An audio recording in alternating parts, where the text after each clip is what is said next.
Assalamualaikum. Mengapa Al-Quran itu tidak diturunkan di Romawi, tidak di Persia? Bahkan turunnya di komunitas jahiliyah yang dipilih seorang yang sangat mulia, yang punya sifat ummi, tak pernah belajar baca, tak pernah punya guru mengajari bagaimana membaca, tak pernah masuk madrasah, ya kan? Untuk menguatkan mukjizat Al-Quran, ditakidi i'jazil Quranil Karim. Jadi kalau nanti turun di Romawi, orang bisa klaim kemudian hari, pantas Quran bagus turunnya di tempat yang sudah punya peradaban. Kalau turun di Persia, walaupun perilakunya juga banyak tindakan-tindakan menyimpang di dalamnya, kan kita tahu juga, mohon maaf, homoseksual juga kan banyak di lingkungan-lingkungan pada masa itu.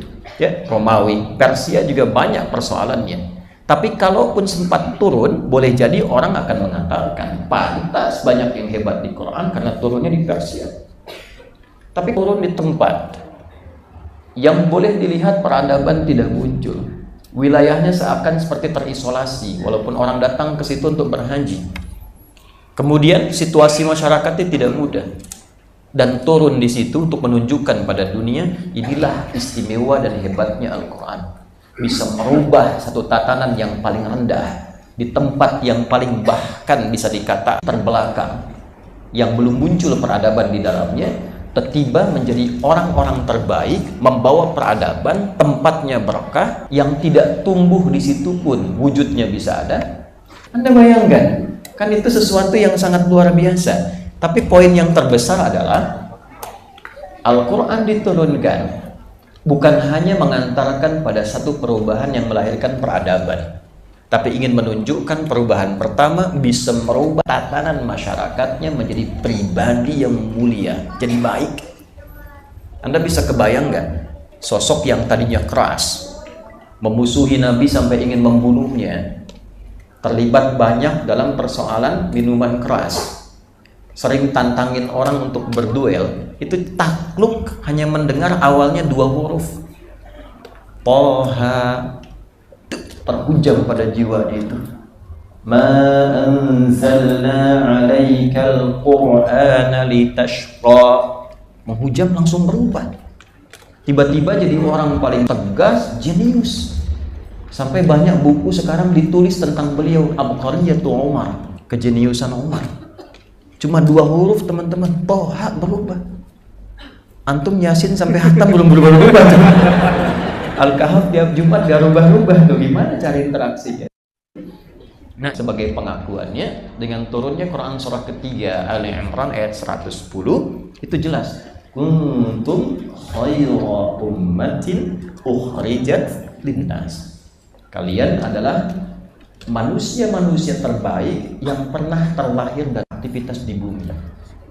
Jadi kalau kita ingin menjadikan sosok teladan dalam kehidupan kita, baik bersifat dan bersikap, bagaimana kita menggunakan pandangan kita supaya baik, lisan kita supaya baik, sampai ke ujung kaki kita, maka coba lihat orang-orang itu, bagaimana mereka bisa bersikap. Nah, tidak hanya sekedar dilihat, tapi proses perjalanan menuju itu bagaimana.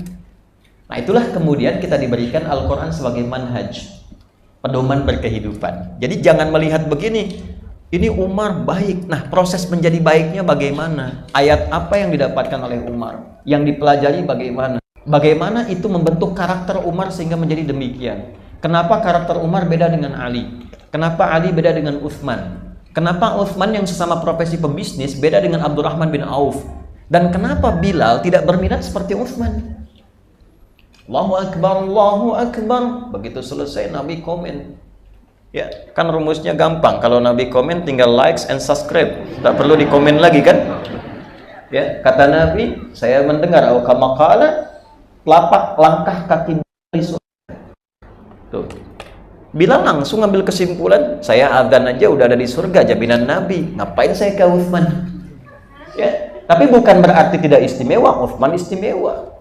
Beliau mengambil satu kegiatan yang lain. Di ilmu sudah ada Ali, di harta sudah ada Utsman, Abdurrahman bin Auf, di kedudukan ada Abu Bakar, ada Umar. Ya, sudah 3 diambil, kedudukan, ada harta, ada ilmu, sisa tenaga. Saya pakai tenaga. Maka digunakan tenaga itu untuk ibadah pada Allah. Dunia secukupnya, itulah zuhud. Ya, maka digunakan tenaga itu untuk dipilih. Saya makan, yang penting saya hidup, menghilangkan lapar. Saya minum untuk menghilangkan haus, berpakaian menutup aurat, tinggal tunggu meninggal. Apa yang saya gunakan tenaga saya? Saya gunakan aja untuk bisa adzan di masjid. Kalau dikeluarkan itu ayatnya, keluarkan hadisnya, jadi fikih marbot. Bangga berdinas di masjid itu. Ya, tidak ada rasa minder. Bapak dinas di mana? Masjid Anur. Ya. Bapak di mana? Oh, di perusahaan Anur. Alhamdulillah. Bapak dinas dunia untuk akhirat, saya pun dinas akhirat dalam mengurusi dunia. Pernah dengar Bilal iri sama hartanya Utsman? Tidak ada. Yang mengajarkan begitu itu apa? Al-Quran. Pertama kali memberikan standar seseorang berhasil mengkaji Al-Quran itu bukan pandai berapa ayatnya, bukan tahu tata letaknya, bukan mengatakan saya mengaji Qurannya, bukan Quran sunnahnya, tapi berapa banyak ayat itu yang merubah jadi lebih baik.